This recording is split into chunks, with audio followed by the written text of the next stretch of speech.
Welcome back to the Stephen Knight Show. Adam, how's it going? How's the weather? It's going great. Well, weather's bad right now, but the weekend actually was really nice. We had really good weather for the weekend, so it's been going well. That's good. That's good. Yeah. Well, I'll let you all take away with movie reviews. Sure thing. So I caught up on a movie that I wanted to see over the summer, but didn't get a chance to checking it out, called Vengeance. And this is the BJ Novak, who's famous from The Office, wrote and directed and stars in this movie. And it follows this New Yorker who's a writer and he wants to become a podcaster. And what he learns is that this girl he was hooking up with dies. And they're having a funeral in Texas where she's from, and her family invites him down because they assume that they were close and that he was her boyfriend and everything like that. So he reluctantly goes down there, and while he's down there, the brother tells him that he thinks that the sister was murdered. And so BJ Novak's character now, thinking that this is a perfect opportunity to create a podcast and write one, decides to stay down there and follow the trail of what's going on. And it's a pretty good film. It also stars Issa Rae as his podcast producer, and a few other characters. Boyd Holbrook, which I don't know if either of y'all saw Sandman, but he plays the Corinthian, the main villain, kind of in the overarching story of that film or that series. But yeah, it's a fun mystery. It's a fish out of water situation, but you learn that people are not as simple as you might think they are, and there's a lot going on. I did forget Ashton Kutcher is also in this movie, and it's a fun kind of easy to watch dark comedy murder mystery. It's a little formulaic and it doesn't really break any new grounds or break any molds, but it was fun. And if you're looking for just kind of an easy watch, it did come out over the summer, so it's now available to rent, and I'm sure it's on one of the other streaming services as well, but highly recommend Vengeance. And that was pretty much it. I'm still catching up on the regular series. I haven't seen the latest House of Dragons episode. I know it's the season finale. That show's been a very slow burn the whole season. So I assume the last episode might picking up, or if they're just kind of expecting other people to wait for a couple of years when they pick up the season again. And then, I'll repeat my Andor praise every week. It's refreshing to finally see a good Star Wars property after so long, and Andor is keeping it up. Yeah. So I saw Black Adam this weekend. DC Comics, one of the side characters. Black Adam is known, but he's really known to more aficionados than anything. It's not a really a upfront popular character. He's more of a villain. And The Rock had been wanting to play this character for quite some time. So Black Adam to The Rock is Deadpool to Ryan Reynolds. This is a $7 production, which is Rock's production company. And Mr. Dwayne Johnson, I called him The Rock. It stars him and it stars Eldridge Hodge, which he handpicked to play Hawkman. And the story was pretty good. It was pretty entertaining, I'll say that. It was entertaining, it was good. I don't know how it really fits into the rest of the DC universe. There are some other characters that are featured in it that tie into other stories, but I don't know how they're going to make that mesh and make it stick to what's already out there. I'm curious to see how creative they get. But, if they're making their own stories up as they go along, then I'm sure they'll find a way. I will say this, DC is starting to do the after credits surprises. So please stay in your seats when the credits roll up. There's a surprise at the end. But other than that, I would say go see it. Check it out. It's worth a watch. Rock is entertaining. I'm looking for more. I don't like really too much play with my comic characters. I like a little intensity. I like a little drama. Mhm. So, we'll see where it goes. But overall, it was entertaining. Yeah. It made me go back and watch some other things again to just to see where storylines could go, because it's open at this point. It's an open field, so we'll see. Yeah. I'll say The Rock then started something.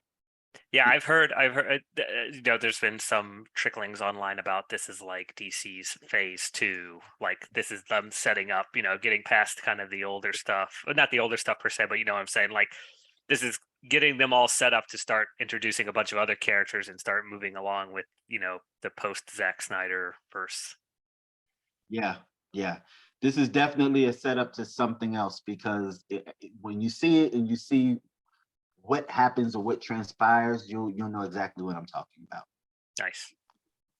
And so, other than that, I'm still watching Let the Right One In. I'm still watching Interview with the Vampire.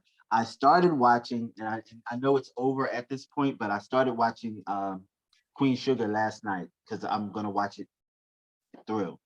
What else am I watching? What are you watching, Steven? Are we watching something? There's something on Hulu called Reasonable Doubt, I believe this was called. Okay. I'm watching that. Michael Ealy's in there. Okay, you did do that, yeah.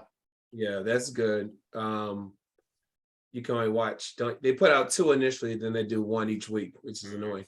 Okay. I tried to watch the next episode. They said, Yeah, it's the worst model. Yeah. Just giving me all of them at once. What are you thinking about? As both of you all, Netflix has announced they're having a new, cheaper account, but it's going to have commercials.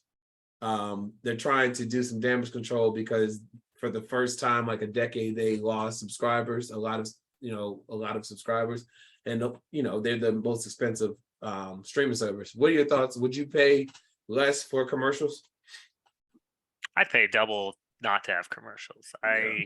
I don't even like when HBO puts like commercials at the beginning of their shows for their own shows. Amazon has the option where if you start their show, you could skip the commercials. Yeah, I mean, I think the skip intro button is probably one of the best inventions too of the modern times, and I'll pay to not have intros. Like it is, yeah, it's everything's worth the money for me. I typically won't watch anything live because I want to skip commercials. Exactly. What about you, Chika? So I'm on the other end of it. Linnea and I just went to that film festival, and for filmmakers, and you're trying to place your film or your product on a streaming service, it's the opposite for us. So it's better for us to have our stuff on a streaming service that actually services commercials and sponsorship, because we get paid more money. So I'm going to go with the commercials. I don't mind the commercials because I know where they go. They're paying for the artists to put their stuff on their content on the streaming service. I will. You're saying, Steven, but where the money resides, the money resides. Yeah, that's true. I'm with the commercials. Well, I'll agree. I'm not against a commercial plan. I think that's a great idea for Netflix. It's not something I'll ever do, but yeah, I mean, just to be clear, like I'm fine. I won't pay for commercials, but I think it's a great option for people who want to. They had that hit earlier this summer. They actually bounced back on subscribers following quarter, so they were doing good. And yeah, this is just going to be another kind of benefit for people. I think what you could benefit from, though, is if they break down their categories more. So, like, I know other streaming services, they have sections for shorts. So not only can you have a full feature film on the streaming service, you can also enter and have your short featured on the streaming service as well. Maybe Netflix needs to open up and have that happen as well. Maybe they can open their platform up to more independent filmmakers, or have a section that's specifically for, the movies. so we don't have to sift through the good and the bad to find out what's what. Just have a section for them. So that way, when people see something of that nature, they can go there. You know. Categories. I love when they break down the categories and when you can find out what it is that you want. Yeah. I like that too. All right, guys. Anything coming down the pipeline? We still have a little while for Wakanda Forever. Yeah, we have to wait a couple weeks on that. There's a lot of things I think I missed over. I'm just going to kind of go back to. There was a movie on Netflix that I thought, Steven, you would probably end up watching, The School of Good and Evil, or The Schools of Good and Evil. Is that with Kerry Washington? Yeah. I saw someone posted they were watching it, so it was pretty good. But no, I haven't seen that. Okay, that's a perfect Steven movie. I don't know if I'll like it, but it hits the itch that you want in a movie, I think. So there's some good stuff out there. Yeah. What about you, Chika? Other than Wakanda Forever, I'm not sure. Oh, I did see the trailer for the new Creed movie. That looks going to be intense. Mm-hmm. And I always like when Ryan Coogler and Michael B. Jordan get together. It's something about them two together. They do really well with film. Yeah. I'm looking forward to that. All right. Well, as always, thank you for letting us know what to spend our time, money on, whatnot, and have a great week. And we'll be right back after this. Thanks.